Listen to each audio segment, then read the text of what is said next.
Ladies and gentlemen, my name is Elston. In this video, I'm going to take a dump on you. Not a physical dump, that's disgusting, you dirty person. I'm talking a verbal dump. And I'm also going to tell you about how you can win one of my painted armies, so stay tuned for this.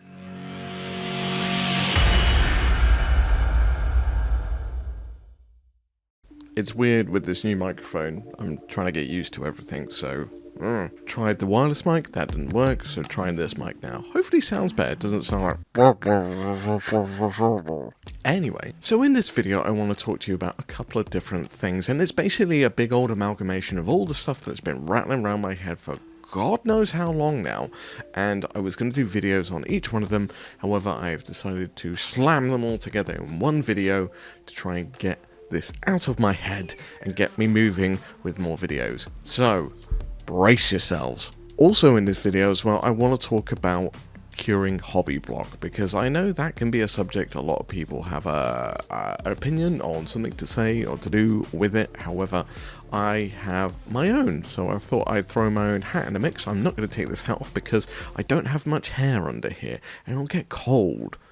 I don't want to get cold, so the hat's staying on. But yes, as I said, I'm going to do a verbal dump on you. I'm going to unload my brain into your minds, and hopefully you will pick up some nuggets of information of what a machine-like painter actually operates like. So let's talk about curing the hobby block, because I know this is one of those talking points which everyone's got their opinion on how to deal with it, and I've got my own. Now, I paint more than most people put together, and I think I'm qualified to say this one's pretty good. Now, it's not to dick all over all the others. They've all got their valid points, and whatever works for you works for you. At the end of the day, this is just what works for me. So, what is hobby block? What is it? What does it do? Basically, it comes to a point where you may have been doing hobby and you are just sick to death of it. People call it a hobby block, people call it being unmotivated, people call it a lot of different things. Basically, one way or another, you don't really want to do the hobby anymore. Now, Dave has done a video on this, Peachy from the Paint Phase did a video on this, loads of people have done videos on this, Josh from the Pickle Jar, I'm pretty sure has done a video on this as well. He's done a lot of videos, I watch them all and I forget them straight away. I'm really sorry, Josh. I'm sorry. I remember them. I remember you did something. I just can't remember what you actually did is the answer. Anyway, let's move on. My fix for curing the hobby block. Now, I believe that doing something different is the right way. So all the people that said go do something different, I agree with you. However, I have specific things that I believe you should do. Number one is go outside and go see someone else. Go talk to someone else. Go do something else. It's just do something different.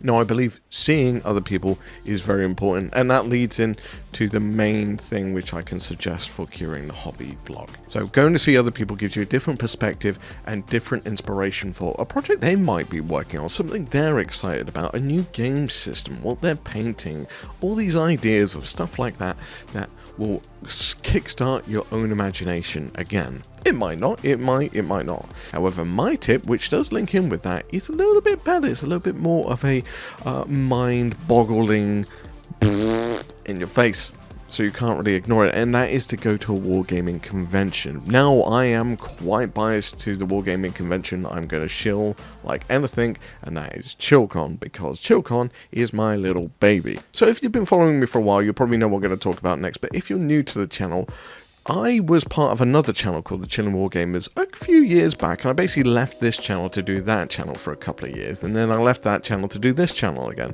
YouTube hates that, so it's probably never going to make me big and famous, which I'm okay with as well.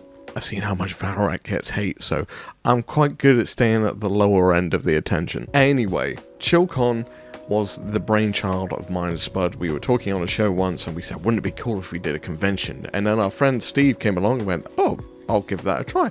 So he picked up the idea, ran along with it, and now we have ChillCon, which has been going for 5 years, so that's quite cool. That's a thing. So super, super happy about that. Park Ranger, is it? Oh, thank you. That's going to go with the hand-drawn photo from Pickle that I've got. Yeah, that's going to go next. Yeah. But ChillCon, as I said, is a wargaming convention, and the reason why I suggest a wargaming convention is all those things I mentioned before about seeing new friends, new ideas, stuff like that, is multiplied by an infinite amount when you go to a wargaming convention. The amount of people you will meet that will be interested in something. That's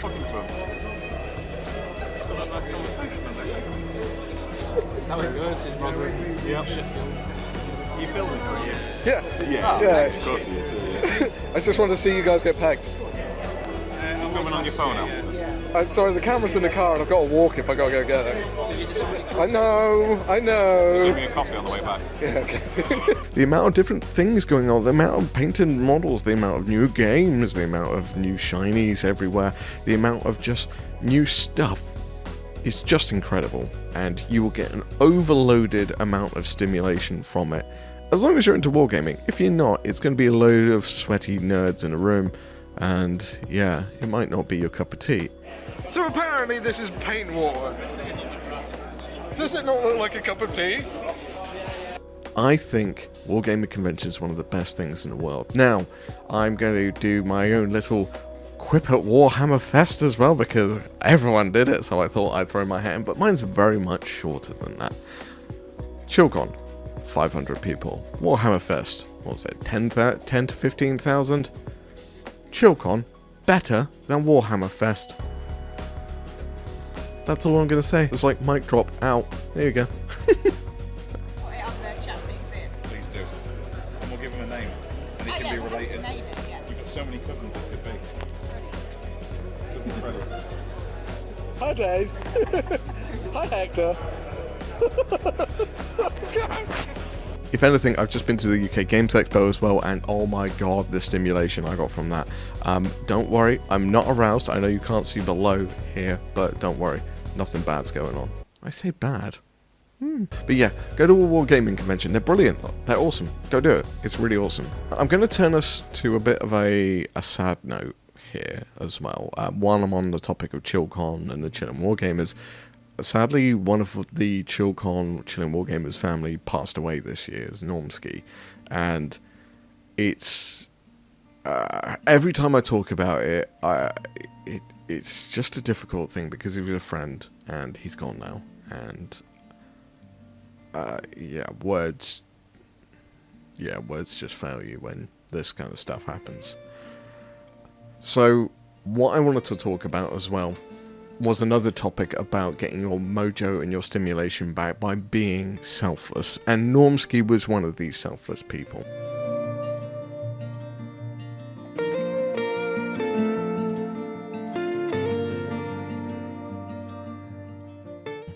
On the Chillin' Wargames, I did a video a long time ago about painting for other people. Now, what do I mean by that? I mean exactly that. Paint for someone else. Paint their minis. Paint a mini for someone else as a present. Paint a mini for a charity event. Paint a load of minis for a charity event.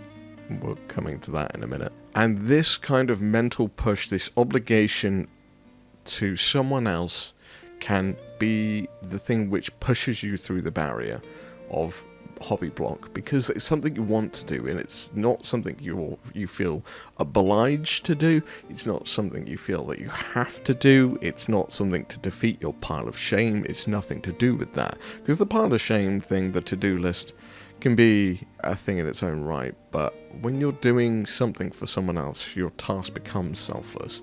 And on the note of this, Normski did this for me. He painted me up a Croxigal model for my Blood Bowl team. It was very heartfelt. It's far better painted than I could ever paint, and it's an amazing model, and he sent it to me for free, and it's incredible. And I never really returned the favor, which I feel quite bad about. So I'm going to do something now which is a little bit of a pledge and a little bit of a promise. Normski sent me a limited edition dragon bust. I'll get pictures up of it. And I was going to paint this up, and I didn't get it painted up in time before he passed. So I want to immortalize it. I want it to be a living memory of Normski for me, and hopefully for the rest of the ChillCon crew, for all the ChillCons to come.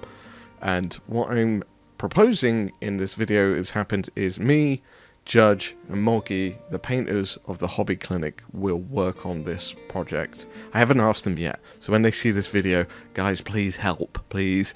I want to paint this up, and I want to frame it, and I want to get the ChillCon crew to sign it and immortalize it, so every single ChillCon, this Dragon Bus lives at front and center at the hobby clinic, so Normski will always be there.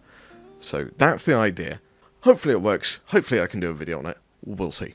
Now, let's talk about painting for other people in a more grander sense. Now, some of you recently may have seen a video I did a little while back about painting an Iron Warriors Horus Heresy army for the one, the only, the man, the myth, the rumor legend, the Shadowban GW mastermind that is Chapter Master Valrak.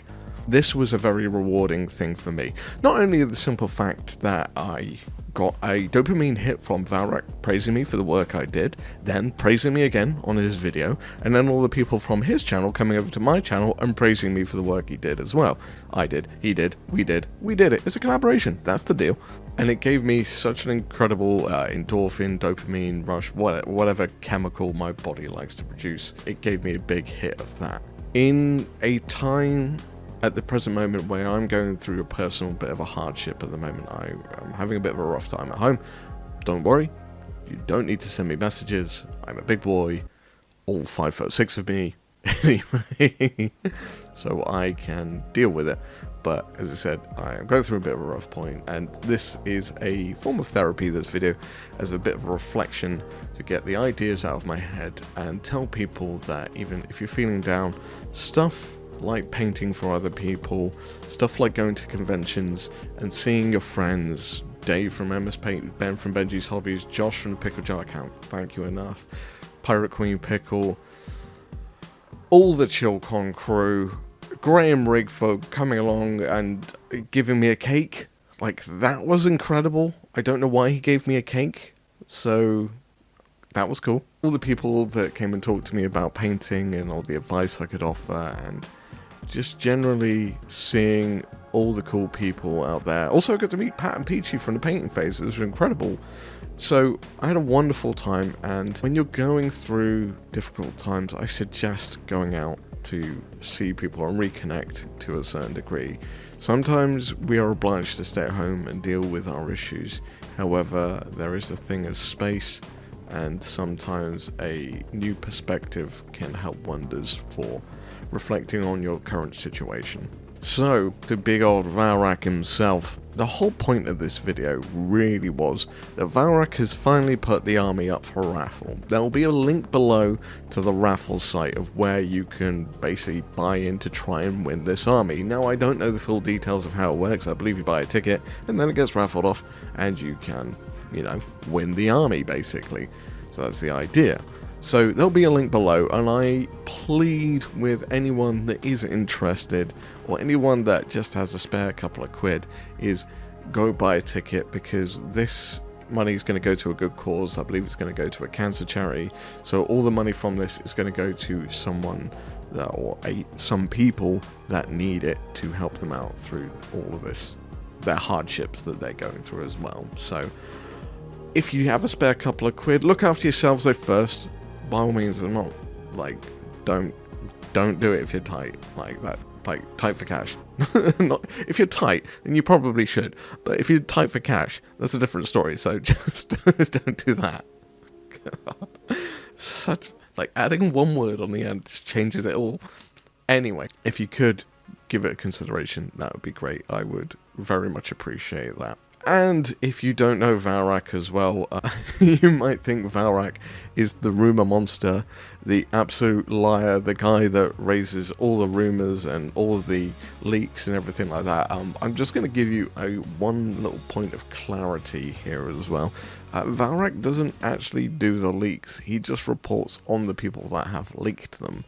And he's the biggest fish in the pond at the moment. So everyone kind of thinks he's the one that's leaking. It's not really him. He's just saying, oh, it's happened. And then everyone's like, Valrak did it. And you're like, did you actually listen to the message? So it goes to show what people listen to on the internet these days. Anyway, before I dig myself a proverbial hole of listening to me on the internet, because I just said people don't listen to people on the internet, I'm going to back out of this conversation and end this video. Ladies and gentlemen, my name is Elston. This is my channel, Elston Nation. Thank you for listening into this video. It has been a bit of a proverbial ramble, but it's something that I needed to do and something that I hope might give some inspiration to someone else, and hopefully gives you the opportunity to possibly win one of my armies. Now, if you do win it and you watch this channel, then if you want some more painted, hit me up, let me know. We're sure we can work out an arrangement. But until next time, everyone, be good to each other, stay safe, look after each other, and I'll see you next time. Or you'll see me next time. Or I might see you. I might see you at a convention, and then you see me, and then there's an awkward moment where you probably recognize me, and then I'm wondering why someone's staring at me, and I stare a bit too long, and then I wonder, maybe I should look away, and then I look back and the person's still staring at me, you're still staring at me, you think it's awkward now, and then we both awkwardly stare at each other, and pass, like leaves in the wind. Or maybe you could just say hi. That works. Anyway, love each other, and I'll see you next time. Bye-bye.